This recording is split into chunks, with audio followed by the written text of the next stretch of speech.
Jesus Cristo é o Senhor no céu, na terra e debaixo da terra.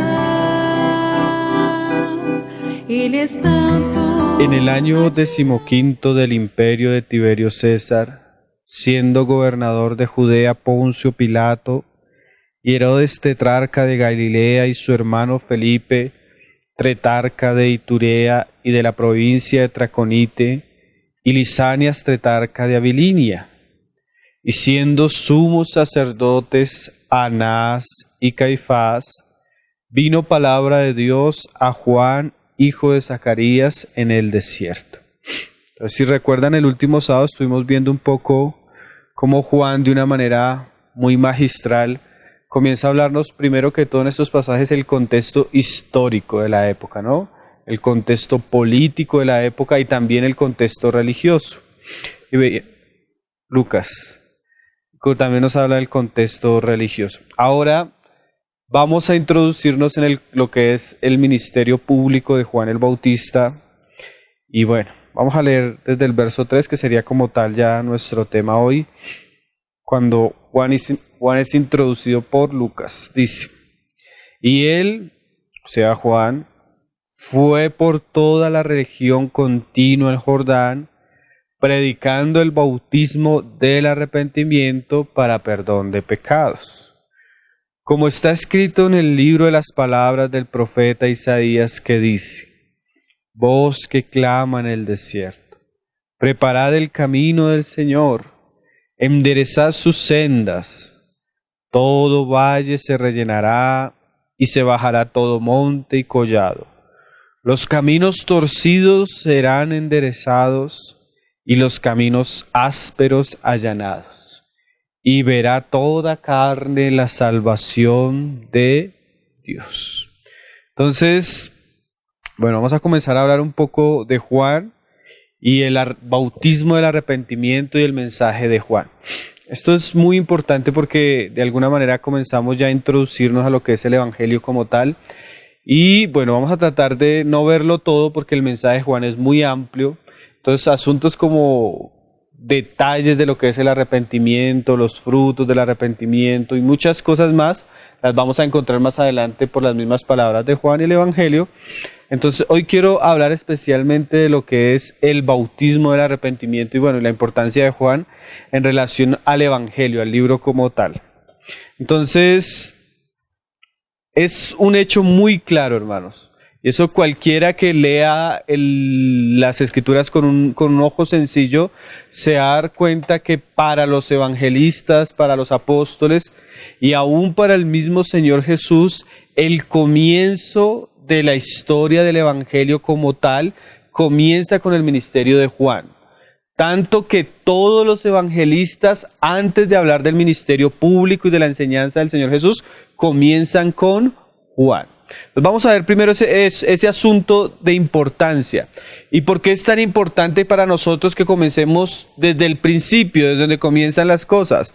Y aunque el centro del mensaje claramente es Jesús, Juan comienza a hacer una labor muy importante y es el que introduce a Jesús. Entonces, a veces cuando en la Escritura hay dudas, por ejemplo, una vez le preguntaban algo al Señor acerca del matrimonio y bueno, el Señor dijo, bueno, ¿cómo fue en el principio? Entonces, eso no solo pasa con el matrimonio, sino a veces con la misma fe cristiana y el Evangelio. A veces, ¿por qué tenemos tantos problemas y tantas distorsiones con la fe? Porque a veces nos hemos apartado. Entonces, ¿qué es bueno para nosotros? ¿Volver a dónde? Al principio. Y todo comienza, claro, todo llega a Jesús, pero comienza con Juan. Y eso lo resalta bastante la Escritura. Entonces vamos a mirar primero unos pasajes que muestran cómo la importancia de Juan en el Evangelio y en lo que vamos a ver de la fe cristiana a través de todo el libro. Entonces ahí en el libro de Hechos, Pedro hablando de aquel que debería reemplazar el ministerio de Judas, porque Judas cayó y fue cortado, pero había una vacante entre los 12. Entonces Pedro dice que una de las características de los 12, del que va a reemplazar a Judas, son ciertas cosas. Y mira cómo comienza Pedro. Dice en el 21, es necesario pues, 1:21, que de estos hombres que han estado juntos con nosotros todo el tiempo que el Señor Jesús entraba y salía entre nosotros, mira esa frase, comenzando desde el bautismo de Juan hasta el día en que de entre nosotros fue recibido arriba. O sea, el requisito era que hubiera estado desde el ministerio de Jesús, pero había un comienzo. O sea que el ministerio de Jesús comenzó en una parte, en un tiempo específico. La vez pasada veíamos el tiempo histórico, pero ahora vamos a ver quién lo introduce como su precursor, y es Juan. Entonces Pedro tenía en mente que tenía que ser una persona que hubiera comenzado desde el bautismo de Juan. Y vamos a ver otra frase también ahí más adelante del mismo Pedro. Pablo también usa este lenguaje, solo saqué 2 citas de Pedro. Ahí en Hechos 10, verso 37, cuando Pedro llega a casa de Cornelio a predicar el evangelio. ¿Desde dónde comienza el evangelio que predica Pedro? ¿Desde dónde comienza la predicación del evangelio? Y aún nosotros, ¿desde dónde deberíamos a comenzar a testificar del evangelio? Cuando llegaban estos hombres a algún lugar, ¿dónde comenzaban el evangelio? Generalmente el punto de partida para ellos era Juan el Bautista. Porque como le digo, la raíz y el árbol es Cristo, pero esa raíz echó fuerte o echó hacia abajo, comenzando desde ciertos lugares, especialmente el ministerio de Juan. Dice ahí Hechos 10:37, vosotros sabéis lo que se divulgó por toda Judea. Pero resalte esa frase, comenzando desde Galilea, después del bautismo que predicó Juan. O sea que ellos tenían como inicio de todo el asunto la predicación de Juan y el bautismo de Juan, como lo decía el pasaje anterior. No es de extrañar, como yo les decía ahorita, por lo menos, que no lo lea, por lo menos usted lo conozca, Mateo 3, verso 1 comienza así igual que Lucas. En aquellos días vino Juan el Bautista predicando en el desierto de Judea. O sea, comienza todo ahí en la predicación de Juan. Marcos comienza así su evangelio, desde el capítulo 1. Principio del evangelio de Jesucristo, Hijo de Dios. ¿Cuál es el principio del evangelio de Jesucristo según Marcos? Como está escrito en Isaías el profeta, he aquí yo envío mi mensajero. Más adelante, voz que clama en el desierto. O sea, estos hombres tenían muy claro que el evangelio de Jesucristo comenzó desde la predicación de Juan el Bautista. Ahora, el mismo evangelio de Juan, aunque Juan comienza desde la eternidad, inmediatamente él comienza a aterrizar las cosas de la eternidad, comienza a hablar de Juan el Bautista. Mira lo que dice Juan 1, verso 4, hablando del verbo, hablando de que en él fueron creadas todas las cosas.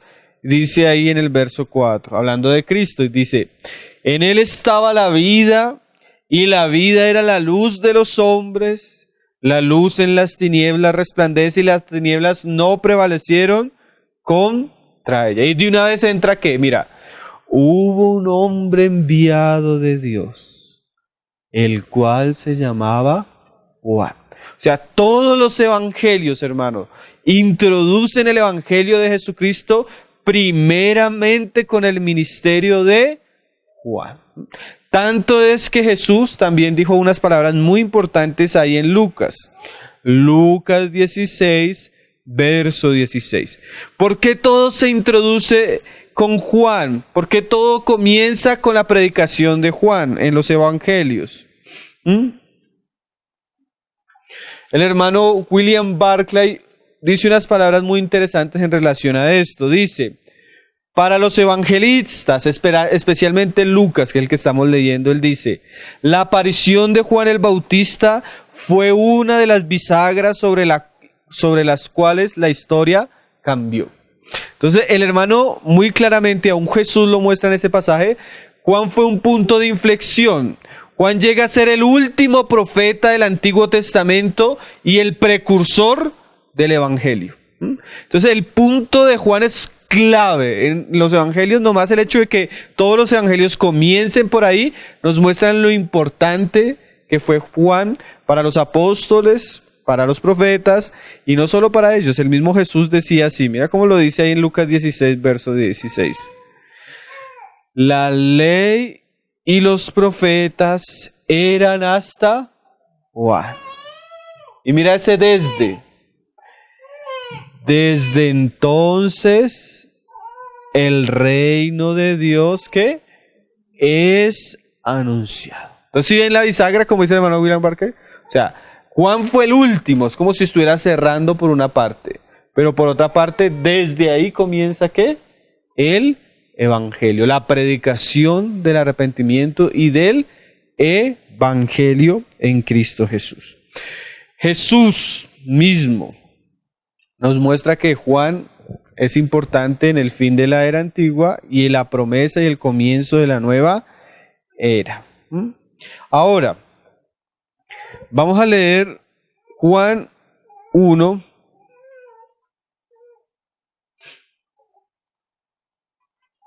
Bueno, antes de leer Juan 1, volvamos a Lucas 3:3. Lucas 3:3.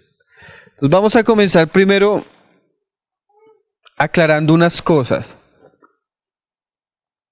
Si Juan es un personaje importante, pero hay que hacer unas aclaraciones. Hay el pasaje donde estábamos en Lucas 3, verso 3 dice, y él fue por toda la región contigua al Jordán, predicando el bautismo del arrepentimiento para perdón de pecados.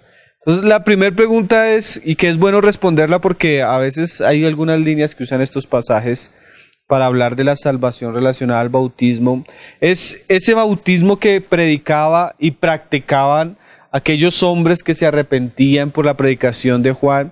Era un bautismo para salvación. Estas personas realmente obtenían salvación y perdón de pecados a través de Juan y del bautismo de Juan.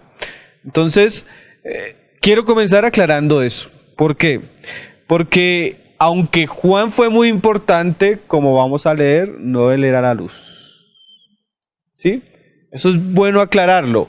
Él comienza, pero el asunto no va para él. Él es precursor, él está preparando un camino, pero ni él ni su mensaje cumplían lo que el mensaje prometía, porque el mensaje estaba relacionado con otra persona. En este caso es claramente Jesús, como lo vamos a ver ahorita.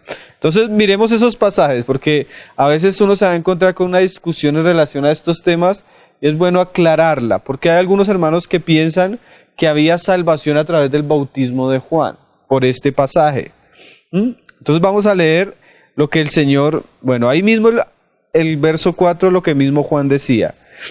Dice, como está escrito, o sea, él venía predicando el bautismo del arrepentimiento para perdón de pecados, pero el pasaje no queda ahí, sino dice, como está escrito en el libro de las palabras del profeta que dice.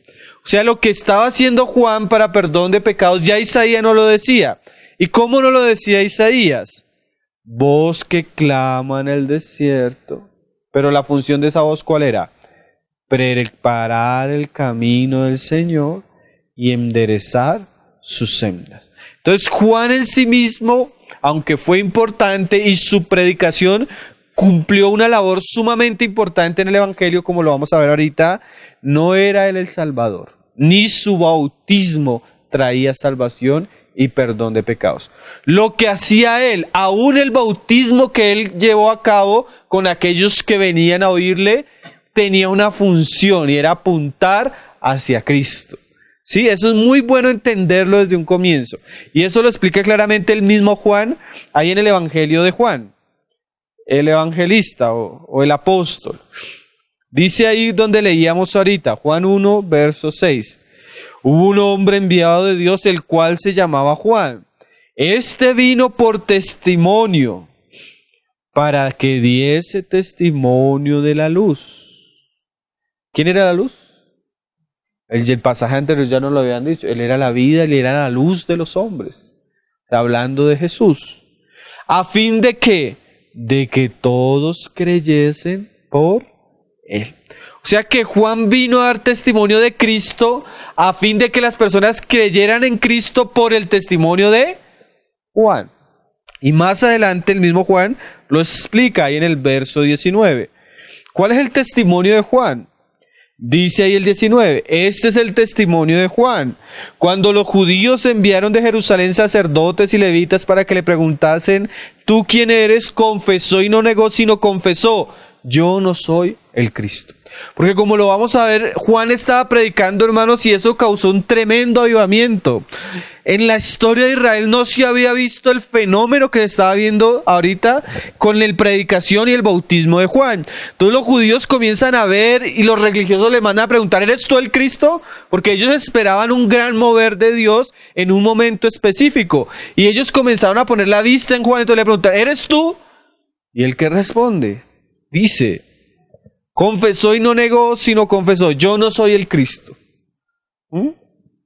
Y le preguntaron, ¿qué pues eres tú, Elías? Dijo, no soy. ¿Eres tú el profeta? Y respondió, no. Le dijeron, pues, ¿quién eres? Para que demos respuesta a los que nos enviaron. ¿Qué dices de ti mismo?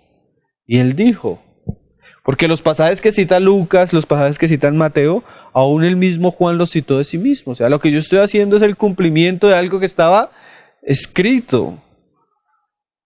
Y le preguntaron, Juan le respondió diciendo, me salté, ¿cierto? Dice, yo soy la voz de uno que clama en el desierto.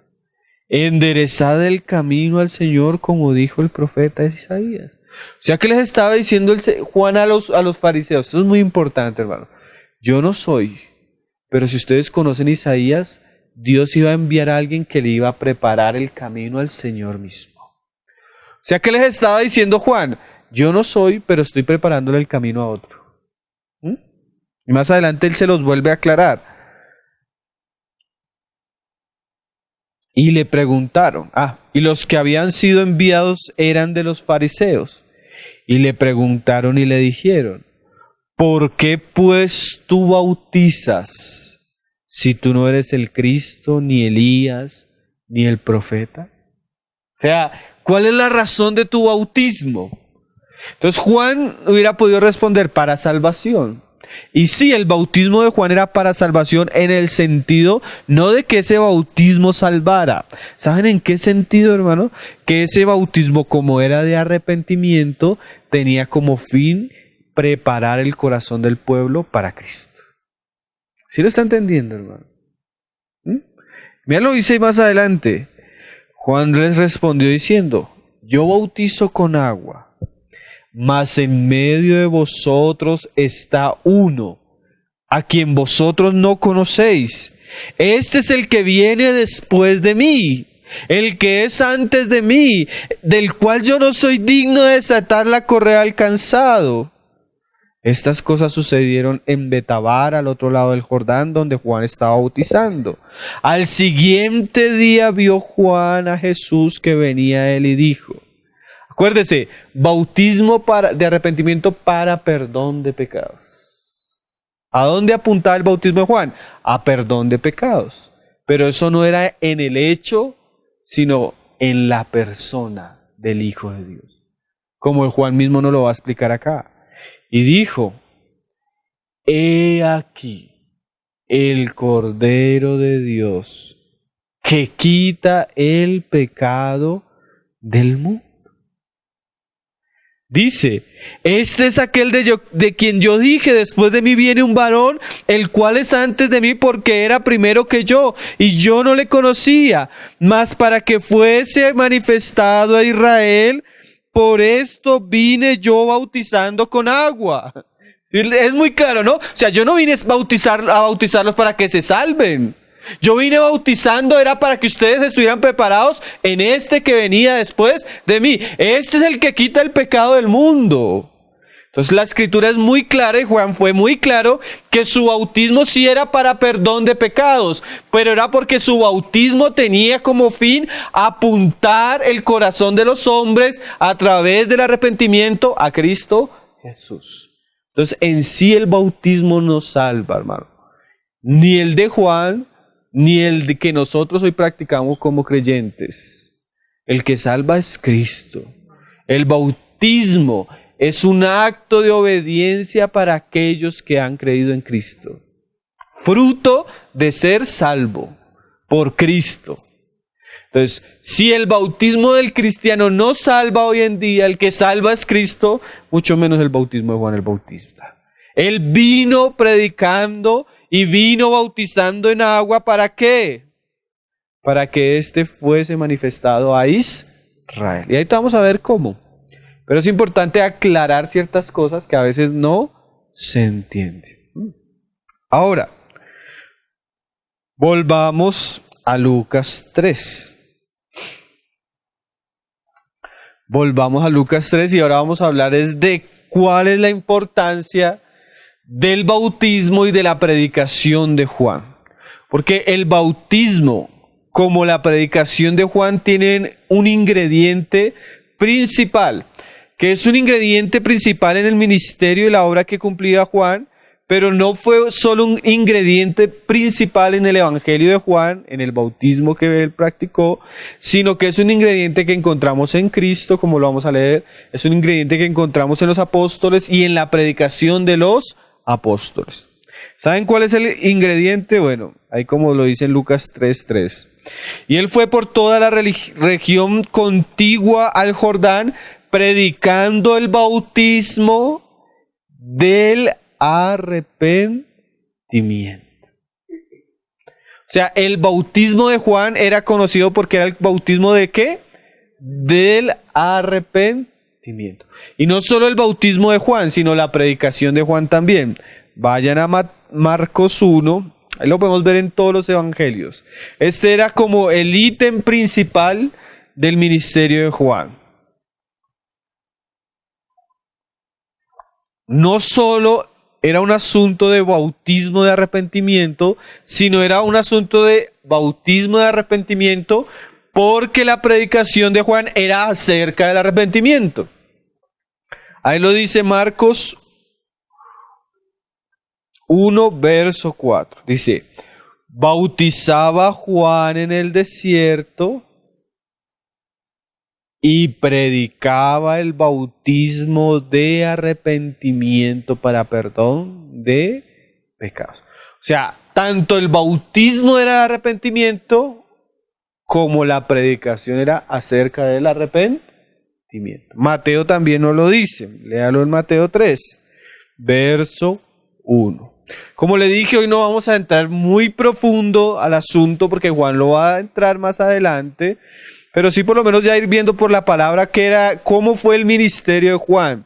El ministerio de Juan es conocido porque él bautizaba, su bautismo era arrepentimiento y su predicación también estaba centrada en esto, en el arrepentimiento. Dice Mateo 3:1, en aquellos días vino Juan el Bautista predicando en el desierto de Judea y diciendo, o sea, ¿cuál era la predicación de Juan? Arrepentidos, porque el reino de los cielos se ha acercado.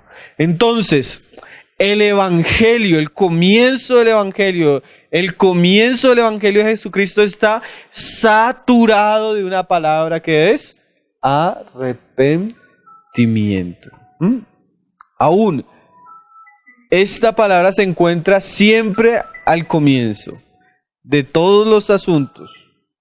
Vamos a leer más adelante Mateo 4, verso 17.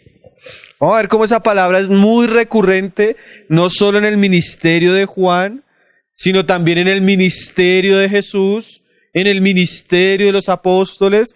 Era una palabra muy común. Era frecuente, pero es una palabra que se ha perdido en nuestros días. Mira cómo comienza su ministerio Jesús. Mateo 4, verso 17. Desde entonces comenzó Jesús a predicar y a decir. ¿Qué fue lo que comenzó Jesús a predicar, hermanos? Arrepentidos.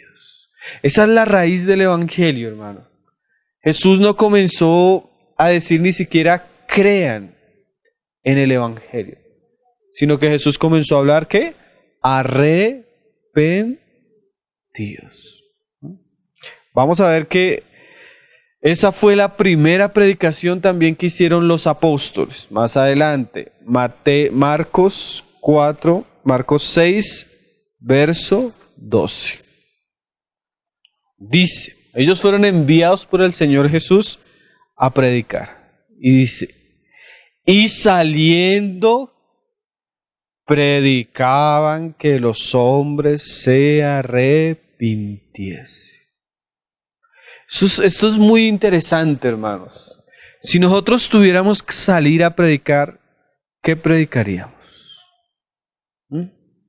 Si nos preguntaran cómo comenzó la predicación de Jesús, ¿qué leíamos? Arrepentidos. ¿Cómo comenzó el mensaje de Juan? Arrepentidos. Esto hay que resaltarlo, hermano. Porque si bien el arrepentimiento, como vamos a ver más adelante, no es el evangelio, sin arrepentimiento no hay evangelio, hermanos. Y eso es muy importante porque ¿saben cuál es el ingrediente más notable que falta hoy en la predicación de nuestros días? Esa palabra, arrepentimiento. Por eso, aunque a veces muchos crean, su fe no es genuina porque no está basada en un arrepentimiento verdadero. Entonces es muy importante que nosotros resaltemos estos asuntos y aprendamos de las Escrituras. Lucas 24, verso 45, cuando el Señor le da instrucciones a sus discípulos acerca de lo que ellos deberían hacer, acerca de su ministerio, una de las primeras o la primera recomendación que ellos recibieron de el Señor mismo fue esto. Dice Lucas 24, verso 45. Entonces les abrió el entendimiento para que comprendiesen las Escrituras y les dijo, así está escrito, y así fue necesario que el Cristo padeciese y resucitase de los muertos al tercer día, y que se predicase en su nombre el arrepentimiento y el perdón de pecados. Mire que esto no era solo un asunto para la nación de Israel, sino que en todas las naciones, comenzando, ¿sí?, desde Jerusalén. Pero es claro que la instrucción para los discípulos es: comiencen a predicar en el nombre de Jesús arrepentimiento. O sea, el arrepentimiento nos lleva a ciertas cosas. Sigamos. ¿Qué fue lo primero que dijeron los evangelistas cuando predicaron? Hechos 2, verso 38, los apóstoles. ¿Cuál fue lo primero que le dice Pedro a los que estaban oyendo su mensaje? Cuando ellos le preguntan, ¿qué haremos? ¿No es lo que dice Hechos 2, 38? Pedro les dijo, arrepentidos y bautícese de cada uno de vosotros en el nombre de Jesucristo para perdón de pecados y recibiréis el don del Espíritu Santo. Entonces Pedro, su primer discurso, después de haber citado las Escrituras, le dice, bueno, ¿y qué vamos a hacer? Lo primero que tiene que hacer es ¿qué? Arrepentirse. Lo mismo Pablo, ahí en Hechos 26, verso 19, explicándole a Agripa acerca de la visión celestial, acerca que él no fue rebelde al Señor, sino que él cumplió lo que el Señor mandó, y como estamos leyendo, lo que el Señor mandó fue predicar el Evangelio, pero para que las personas pudieran creer en el Evangelio, les mandaba que arrepentirse. Dice ahí Hechos 26, verso 19. Por lo cual, oh rey Agripa, no fui rebelde a la visión celestial, sino que anuncié primeramente a los que están en Damasco y Jerusalén y por toda la tierra de Judea y a los gentiles que se arrepintiesen y se convirtiesen a Dios, haciendo obras dignas de arrepentimiento. Entonces el Evangelio es muy claro, ¿no? Las Escrituras son muy claras, que Dios manda a todos los hombres, dice otro pasaje de Pablo, que se arrepientan en todo lugar y que se vuelvan a Dios y al Evangelio. Pero parece ser que uno no puede encontrarse con el Evangelio si primero no se arrepiente. Y vamos a entender ahorita qué es eso de arrepentirse. Entonces no podemos quitar un ingrediente que estuvo en el comienzo del ministerio de Juan, en el comienzo del ministerio de Jesús, en el comienzo del ministerio de los apóstoles, que era lo primero que Pedro le decía a los que lo oían, que era lo primero que Pablo le anunciaba a todos por donde iba predicando el Evangelio. No podemos quitar este ítem importante. ¿Pero por qué es tan importante? Lucas 13, verso 3, Jesús lo dijo. Estamos dejando que la misma Escritura nos hable, estamos dejando que la misma Escritura taladre, para que no sintamos que es un asunto de nosotros, ni el hermano Pablo David, sino que en la práctica, en la Escritura es muy claro cómo este asunto era importante. El mismo Jesús dijo, ahí en el verso 3 de Lucas 13, os digo, no, antes, si no os arrepentís, todos pereceréis igualmente. Es lo que el Señor dice. Jesús hubiera dicho, si no crees, perecerán. Y es verdad. Eso es una verdad también cierta, porque Juan dice, el que en él no cree, ha sido condenado. Pero ¿por qué Jesús dice que si no os arrepentís, todos pereceréis? Igualmente, porque para poder creer hay que arrepentirse. Es más, creer sin arrepentirse es una falsa creencia. Porque como vamos a ver, aunque no entremos en detalle, el Evangelio incluye arrepentimiento. No solo para llegar al Evangelio, sino aún como fruto del mismo Evangelio hay arrepentimiento. Hay un misterio. Una vez le hacían una crítica a Paul Washer por un mensaje que él compartió, que se llama Un mensaje contundente en un evento para jóvenes. Y él lo criticaban porque él a veces usaba la palabra como creer para arrepentirse o a veces arrepentirse para creer. Y es que es un misterio porque a veces, como vamos a leer, hay que arrepentirse para creer. Pero también a veces los que creían mostraban que habían creído porque se arrepentían y hacían obras de arrepentimiento. ¿Sí? Entonces el hermano decía, y lo decía muy sabiamente, no podemos hacer una fórmula de A más B, C o C más A, B. Pero lo cierto es que siempre que hay fe y hay evangelio, hay arrepentimiento. Eso es cierto. ¿Sí me va a entender? No podemos decir si es antes o después, porque generalmente está antes y tiene que estar después. O sea, si uno no puede hacer una fórmula de que me arrepentí, creí. O creí y me arrepentí. ¿Sí me van a entender? Lo que sí es cierto es que cuando creí, hubo arrepentimiento. Si la fe fue verdadera. Porque el Evangelio incluye siempre este aspecto. Parece un juego de palabras, pero en la práctica es sumamente importante el asunto. Entonces, ¿qué es el arrepentimiento? Si el arrepentimiento es tan importante y es la clave para entender el ministerio y la predicación de Juan y su bautismo, ¿qué es el arrepentimiento? La palabra arrepentimiento es metanoia, ¿sí? Todos la conocemos. A veces es una familia de palabras que traducidas significan especialmente un cambio de mente, pero especialmente tiene que ver no solo con la mente, sino con el camino. La mayoría de diccionarios dicen así, por ejemplo, son palabras que significan un regreso, un cambio de parecer, un repudio hacia algo para volver hacia algo, un cambio de pensar, pero no solo de pensar, sino de actitud, un cambio de mentalidad que resulta en un cambio de vida. Eso es lo que dicen los diccionarios, por lo que dice la Escritura. El arrepentimiento es hablar de cambiar de dirección. No es simplemente sentimientos de dolor, porque uno a veces dice, estoy arrepentido porque estoy sintiendo cierto dolor hacia algo.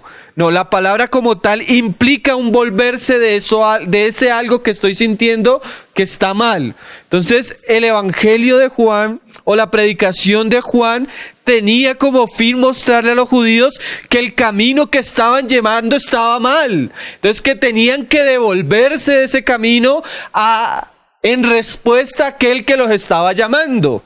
O sea, la palabra arrepentimiento es volverse, pero especialmente en dirección a aquel que está hablando. Y ese que estaba hablando pues era Juan, pero Juan solo era un mensajero. Entonces, ¿por qué es tan importante el arrepentimiento del ministerio de Juan? Porque Juan tenía que tomar los corazones de los judíos y prepararlos o volverlos para que ellos pudieran dirigirse a Dios, y una vez dirigiéndose a Dios, se encontraran con la fe de Jesús. ¿Sí es lo importante? O como dice el pasaje que estamos leyendo, él tenía que aplanar el camino para que ellos pudieran caminar en torno a Cristo. Pero para que ellos pudieran caminar en torno a Cristo, tenían que darse cuenta que estaban mal en su camino. Porque no es solo decirle a una persona, cree en Cristo. Porque ella puede decir, yo creo en Cristo. Pero si no se da cuenta que su camino está mal, su fe en Cristo va a ser espuria, porque no le va a salvar de eso que está mal, porque él todavía no entiende que está mal. ¿Sí me está entendiendo, hermano? Entonces, para creer en Cristo, no es solo que repitas una oración, sino que es necesario que te des cuenta que estás viviendo alejado de Dios. Y la palabra arrepentimiento es para que tú te vuelvas a aquel que te está llamando. ¿Sí me están entendiendo? Entonces, cuando usted se vuelve a Dios, se encuentra que entre Dios y los hombres hay una cruz y uno crucificado. Pero para usted ver al crucificado, usted tiene que darse cuenta que iba mal.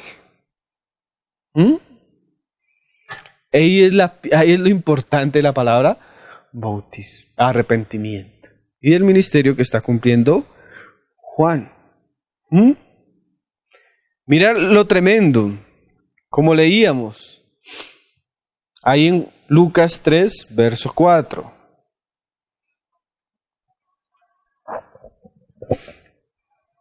Dice, como está escrito en el libro de las palabras del profeta Isaías, que dice, voz del que clama en el desierto, preparad el camino del Señor, enderezad sus sendas. Lo que decíamos, todo valle se rellenará y se bajará todo monte y collado, y los caminos torcidos se enderezarán, serán enderezados, y los caminos ásperos allanados, con el fin de que, y verá toda carne la salvación del Señor. Entonces el mensaje de Juan del arrepentimiento era preparar el camino para que los hombres conocieran la salvación del Señor. No era, como le estamos diciendo, el arrepentimiento no es la salvación, pero prepara el camino para que se encuentren los hombres con el Salvador y la salvación. Por eso dice, toda carne verá la salvación de Dios. Esa frase de allanar los caminos, de rellenarlos, era una práctica común, dice el hermano Clark, que era una práctica común de los monarcas orientales, quienes cuando entraban en una expedición o tomaban un viaje por un país desértico, ellos enviaban heraldos delante de ellos para preparar todo su pasaje, y pioneros para abrir los pasos y para nivelar los caminos y para remover todo impedimento. Entonces, cuando un rey iba a hacer un viaje, había gente que iba adelante preparándole el camino para que él pudiera pasar, porque el rey iba con una campaña toda de, bueno, todo lo que hacen, como hoy en día cuando usted va por la avenida y comienzan a pasar policías y comienzan a parar el tránsito y comienzan a abrir espacio y comienzan a parar unos soldados en moto y unas camionetas, usted dice, viene el presidente, ¿no? Entonces los que van delante, ¿qué van haciendo? Preparando el camino. Eso hacía Juan con su predicación, llevando a los hombres a creer en Cristo. Y eso era lo que el mismo ángel le había dicho. Lucas 1:15 era lo que el ángel le había dicho a Zacarías. Lucas 1:15. Entonces, todo esto que Juan comenzó a hacer, el avivamiento que hubo en su ministerio, tenía como fin esto: hacer volver el corazón de los hombres hacia Cristo.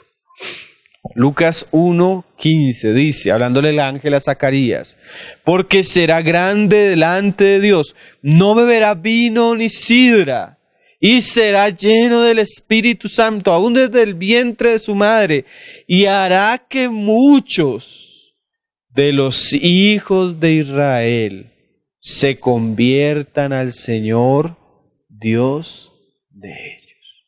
Entonces, ¿cuál es el fin del Evangelio? El fin del Evangelio es Cristo. Pero para que los hombres puedan ver el Evangelio, tienen que volverse de sus malos caminos a Dios. Y esa palabra que Juan usa ahí, epistrefo, que es conviertan, es una palabra que es prácticamente que significa lo mismo que arrepentimiento, significa revertir, figurativamente o moralmente, convertir, volver. Pero la palabra epistrefo, trefo significa volver, pero epi significa sobre, encima o encima. Entonces, de alguna manera la palabra nos está diciendo que ellos se vuelvan hacia arriba, ¿sí? No es solo volverse de sus malos caminos, sino que es volverse en dirección hacia arriba. Por eso dice la palabra que vino a palabra de Dios a Juan en el desierto. Entonces, si la palabra es de Dios, el volverse tiene que ser a Dios mismo, no ni siquiera a Juan, porque eso también pasó. Juan llegó a ser tan importante que hubo una secta que surgió con el tiempo, que era seguidora de Juan, pero no de Jesús ni de Dios. Entonces, ahí está el peligro. Pero es un volverse a Dios, al Señor Dios de ellos. Y mira lo que dice el verso siguiente: e irá delante de él, o sea, delante del Señor, con el espíritu y el poder de Elías. O sea, va a tener un ministerio de profeta, y de un profeta con mucha autoridad y poder como lo fue Elías. Pero ¿cuál era el fin del ministerio y de la llenura del Espíritu en Juan? Para hacer volver, ahí está implícito la palabra ¿qué? Arrepentimiento. Los corazones de los padres a los hijos, y de los rebeldes a la prudencia de los justos, ¿con el fin de qué? Para preparar al Señor un pueblo bien dispuesto. O sea que Juan predicaba, Juan llevaba a las personas al bautismo con el fin de volver el corazón de ellos a Dios, con el fin de que ellos tuvieran un corazón ¿qué? Bien dispuesto. Y eso es muy interesante y muy importante. A veces nosotros creemos que el asunto es solo sembrar la semilla, hermanos. Y a veces uno falla en eso, porque si usted va a hablar con un campesino y usted le dice, no, es que estoy interesado en sembrar semilla, y dice, qué bueno, pero ¿cómo está el campo? No, el campo está lleno de piedras, el campo... no, hay que trabajar primero con el campo. O sea, primero hay que quitar las piedras, hay que abonar el campo, hay que hacer una preparación para que cuando se siembre la semilla, ella tenga buena tierra, porque si no se va a perder. Entonces, ¿qué es lo que pasa a veces cuando nosotros predicamos el Evangelio? Muchas veces el Evangelio llega en un campo lleno de cosas que antes tienen que ser quitadas. Y un hermano decía, hablando pues de un ejemplo, pero puede ser muchas cosas. Por ejemplo, en el campo de la apologética, por lo menos en el ambiente académico, un hermano decía que ese es el ministerio de quitar piedras. No necesariamente de sembrar, sino de quitar piedras. ¿Por qué?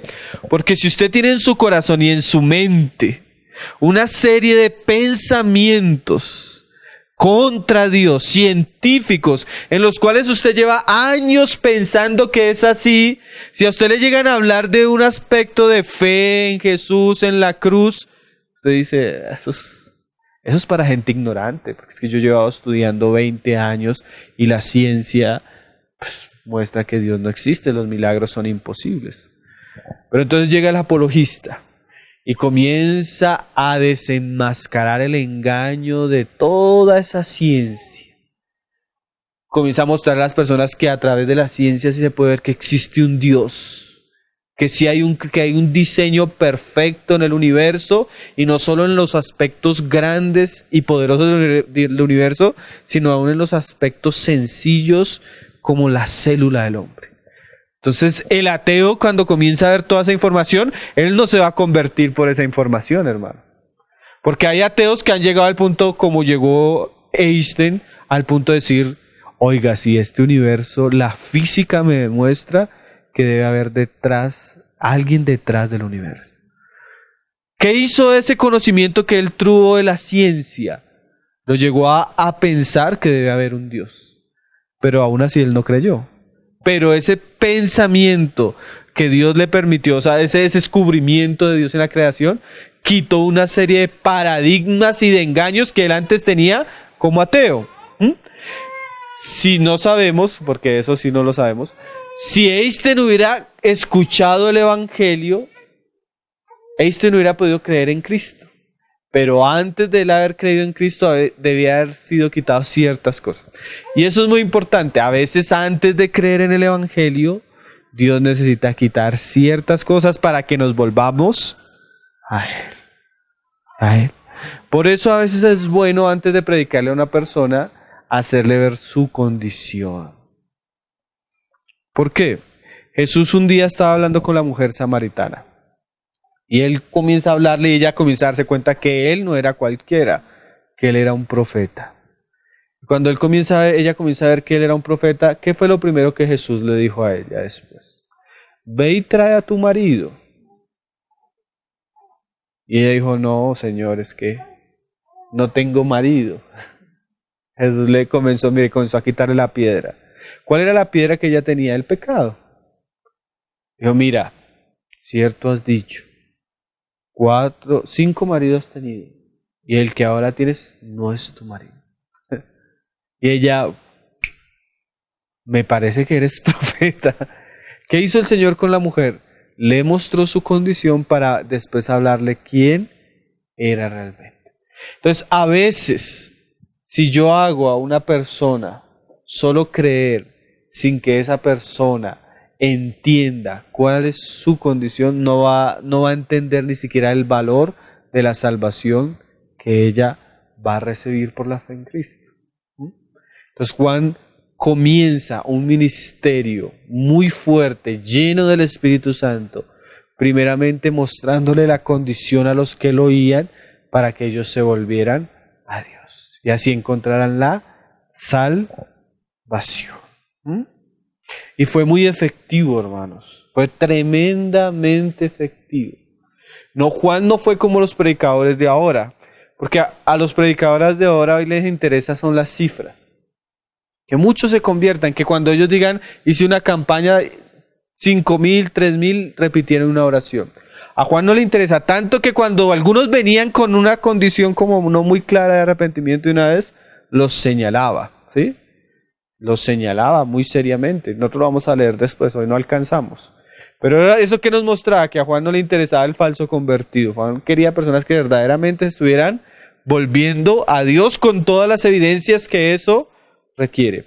Pero su ministerio fue muy, muy útil. Tanto que mire lo que dice ahí Mateo 3, verso 5. Entonces, estos pasajes nos enseñan no solo pues, lo que hacía Juan, la importancia de lo que hacía Juan, sino que son un aliento para nosotros y un llamado para nosotros para que cuando hablemos el Evangelio, lo hablemos claramente desde su comienzo. Es muy importante que cuando nosotros comencemos a hablar a una persona, sí, es que yo creo en Dios. Usted comienza y lo vuelve de una vez a Juan el Bautista. No penséis que diciendo que soy hijo de Abraham, Dios puede hacer de estas piedras esto. ¿Quién te enseñó a huir de la vida venidera? ¿No sabéis que todo árbol que no da buen fruto será cortado y será echado en el fuego? Hermano, eso es muy fuerte, ¿no? Eso es el comienzo del Evangelio. Eso es el comienzo del evangelio. Si tú no hablas eso, estás predicando otro evangelio. Porque eso va a comenzar a mostrar a las personas su condición. Y eso nos está abriendo el camino para llevarlos a Cristo. Porque el gran mal que nos vamos a encontrar cuando estemos hablando con muchas personas es que las personas se creen buenas. Dice ahí Mateo 3, verso 5. 3, verso 5. Dice: y salía a él Jerusalén. O sea que el ministerio de Juan tuvo un impacto tremendo en esta ciudad, hermano. Jerusalén. Por eso era que los fariseos ya mandaban a preguntarle, porque lo que él estaba haciendo estaba ocasionando un avivamiento tan grande que era visible su obra. Dice: y toda Judea y toda la provincia de alrededor del Jordán. O sea, era un avivamiento sumamente grande. Y dice: y eran bautizados por él en el Jordán, confesando sus pecados.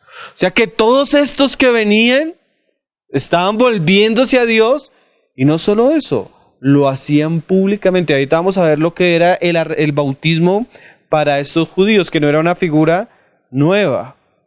Mucha gente estaba reconociendo sus pecados, mucha gente estaba reconociendo su necesidad, y mucha gente estaba dispuesta a hacer algo, a tal punto que estaban bautizando. Dijo un hermano: bajo la bendición de Dios y el mensaje de arrepentimiento, Juan preparó el camino de casi toda una nación para recibir al Mesías Salvador. Mira lo que dice el hermano Barclay, William Barclay, de este asunto. Dice: porque el bautismo era una figura que usaban los judíos en la época para que los gentiles, eso no lo practicaban entre judíos, era una figura que usaban los gentiles que se querían convertir al judaísmo.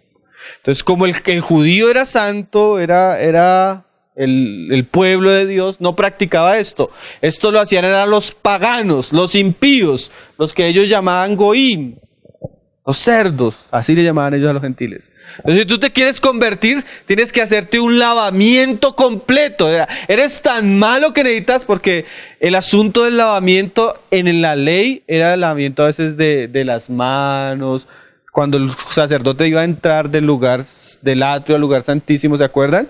Que había una pila de los espejos de las mujeres, donde ellos se lavaban, el lavacro de bronce. ¿Y se lavaban para qué? Poder entrar. Y de ahí viene la tradición judía de los lavamientos, pero a veces eran las manos, ¿saben? Ellos hablan mucho del lavamiento para las comidas, que lo volvieron tradición de hombres, pero el goín, el impío, el gentil no podía hacer eso. Él tenía que lavarse completamente, porque era ¿qué? Un impío, para volverse judío, de practicante de religión judía. Pero ahora sucede algo tremendo, hermano. Los mismos judíos comienzan a darse cuenta de su condición y públicamente comienzan a hacer algo que solo hacían los paganos gentiles. Miren lo tremendo, o sea, y no solo públicamente, sino que cuando lo hacían, comenzaban a sentir la necesidad de confesar sus pecados y de demostrar cuán malos estaban siendo y que necesitaban de Dios, del Salvador. Eso era lo que estaba haciendo Juan. Es que a veces uno pasa estos pasajes y no entiende el efecto o el avivamiento que está surgiendo por medio del ministerio de Juan. Es algo tremendo, es algo precioso, es algo grande.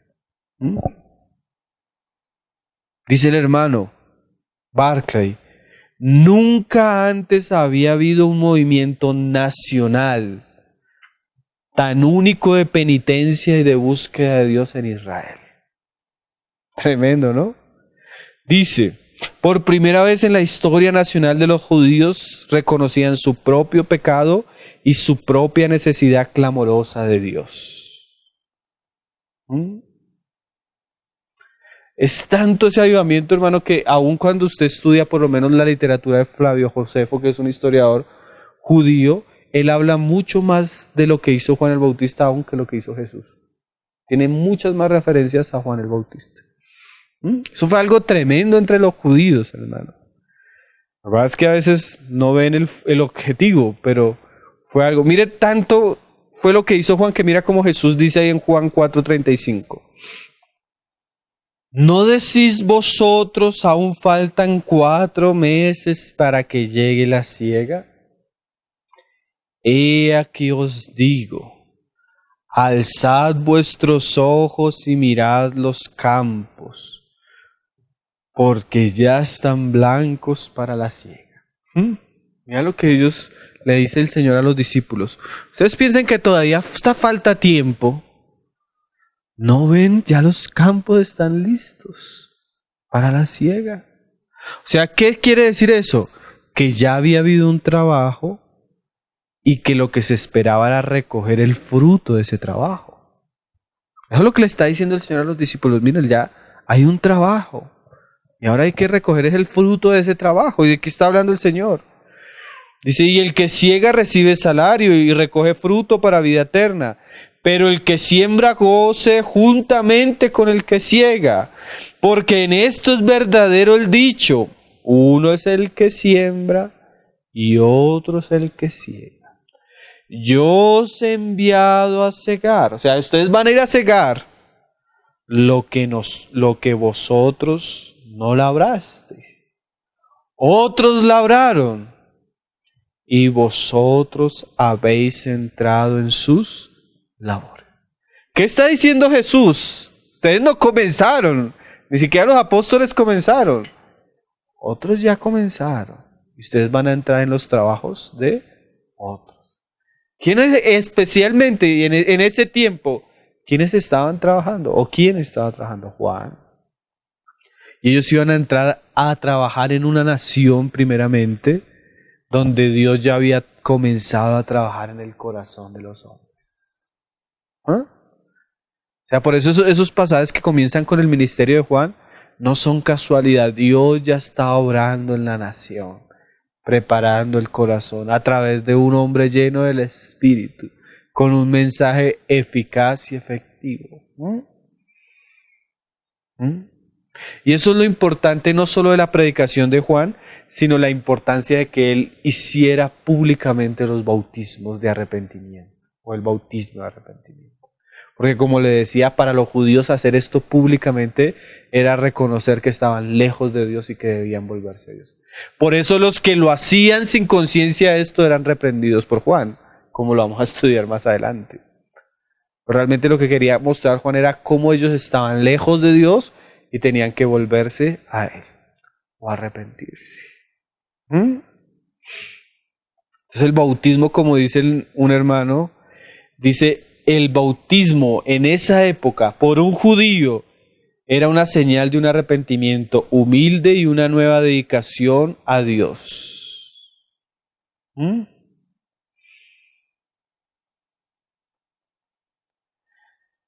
Ahora, vamos a terminar, hermanos, hablando un poco de, como les decía, del arrepentimiento y del evangelio. ¿Por qué? Porque si bien el arrepentimiento no es el evangelio, es la preparación para el evangelio mismo. ¿Sí? No estamos hablando que esto sea lo único, que Juan sea lo único, sino que esto es la preparación para lo que vamos a ver más adelante. El arrepentimiento es la respuesta divinamente mandada a la verdad del evangelio. Eso es muy importante, hermanos. El evangelio, no solo el arrepentimiento nos lleva al evangelio, sino que es una exigencia del evangelio. ¿Cómo así una exigencia del evangelio? El evangelio, como decíamos ahorita, es el primer fruto que brota del corazón arrepentido. Vamos a leer algunos pasajes para ver cómo eso está muy ligado en las Escrituras. Lucas 24, verso 47. Lo leíamos ahorita comenzando. Dice, y que se predicase en su nombre el arrepentimiento y el perdón de pecados en todas las naciones, comenzando desde Jerusalén. Entonces hay unos beneficios que tiene el evangelio. ¿Y esos beneficios cuáles son? Perdón de pecados en este pasaje. Pero ese beneficio, ¿cómo se recibe? Cuando hay un debido camino o un requerimiento. Si bien la salvación es por fe, la fe incluye ciertos requerimientos. En este caso, ¿qué es? Arrepentimiento, volverse a Dios para poder creer en el Evangelio. Hechos 11, verso 18. Mira cómo hablaban los judíos de lo que habían hecho los gentiles. Dice, Hechos 11, verso 18.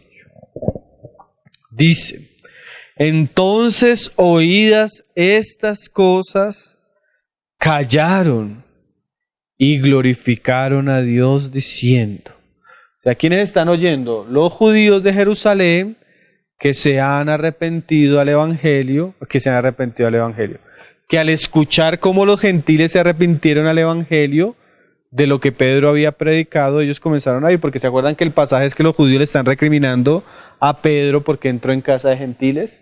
Entonces Pedro les explica cómo los gentiles escucharon el Evangelio, creyeron y comenzaron a orar, a hablar en lenguas. Entonces dice ahí, oídas estas cosas, callaron y glorificaron a Dios diciendo, de manera que también a los gentiles ha dado Dios arrepentimiento para vida. Entonces el arrepentimiento, como dicen los otros pasajes, nos lleva a un para, o a un algo. Y ese algo es un beneficio. ¿Qué es el beneficio en este pasaje? La vida. En el otro pasaje, ¿cuál era el beneficio? El perdón de pecados. O sea, podríamos decir, si bien la salvación es por gracia, hay un camino hacia esa gracia. Algo que nos lleva a la gracia. Hay algo que nos lleva a Cristo, hay algo que nos lleva a la fe, hay algo que nos lleva a Dios y a lo que Dios nos ha otorgado. Y esa palabra importante es arrepentimiento. ¿Qué significa? Volvernos de nuestros malos caminos, volvernos a Dios. Otro pasaje, Hechos 20, verso 21.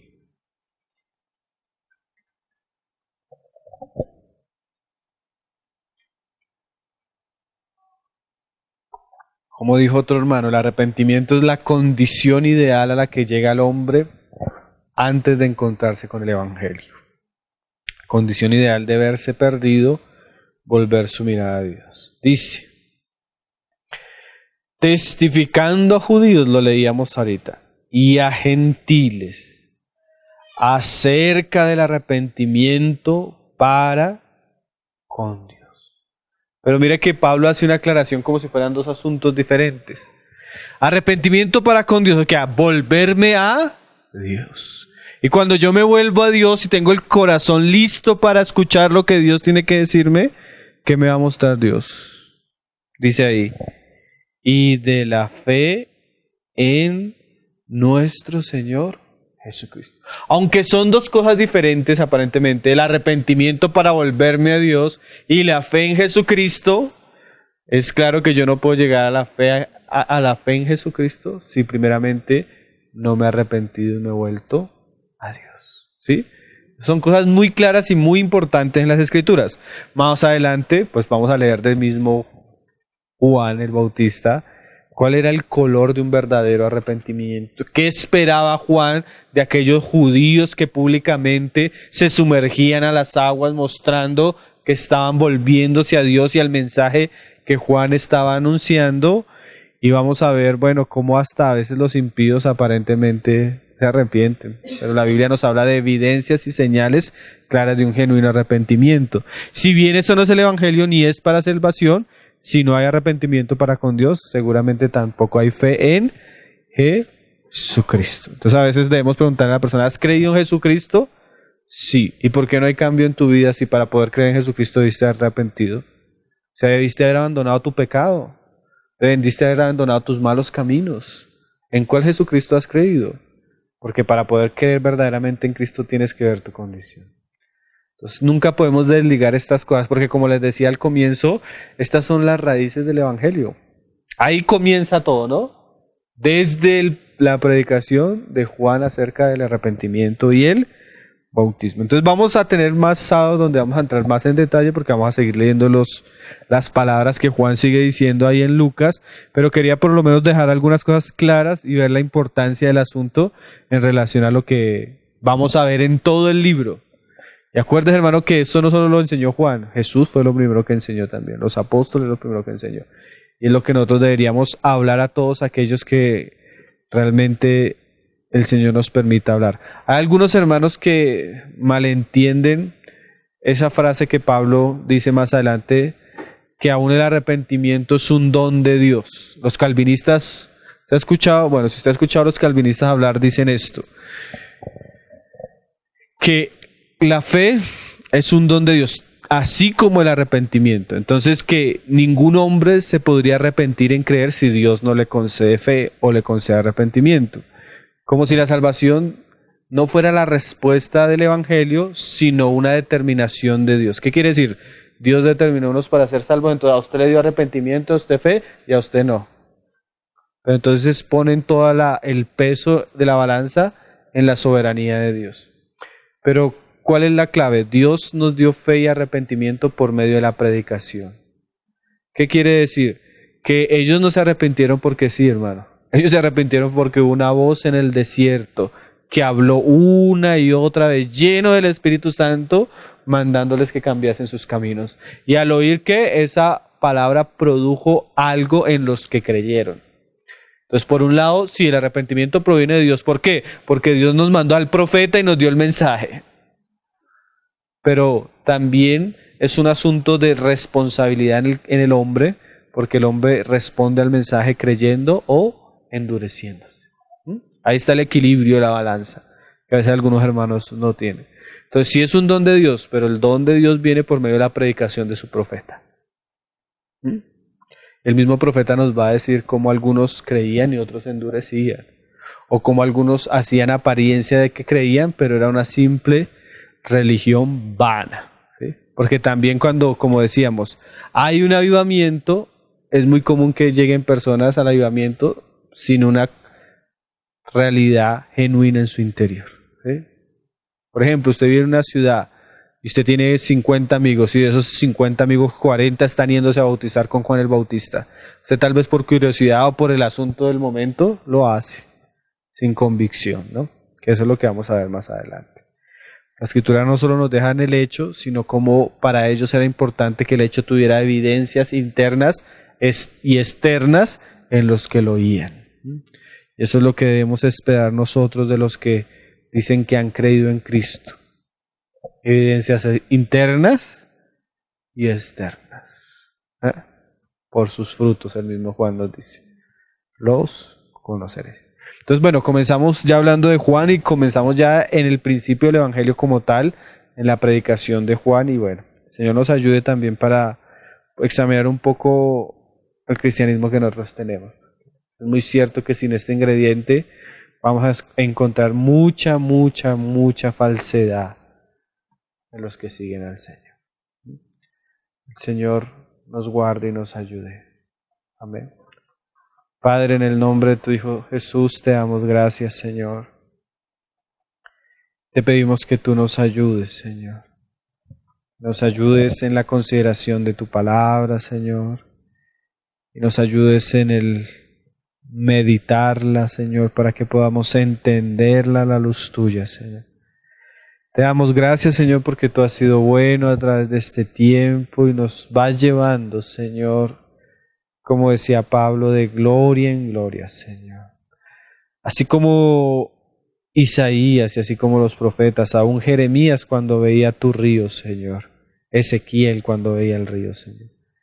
Que el río crezca, Señor. Que cada vez más podamos entender más profundamente y ampliamente, Señor, la gloria y la verdad de tu Evangelio, Señor. Ayúdanos a sumergirnos en las aguas que sanan, que limpian y que son salvación para las naciones, Señor. En las aguas de la verdad del Evangelio de Jesucristo, Señor. Ayúdanos a sumergirnos, que nosotros podamos ser limpios nosotros mismos, Señor. Llenos nosotros mismos, saciados nosotros mismos, Señor. Con tu Evangelio, Señor. De tal manera que lo podamos predicar y anunciar a todos aquellos, Señor, donde nos has puesto, Padre. Te damos gracias por tu palabra y te pedimos que tú nos ayudes en todo, Señor. En el nombre de tu Hijo Jesús, Señor. Amén. Amén.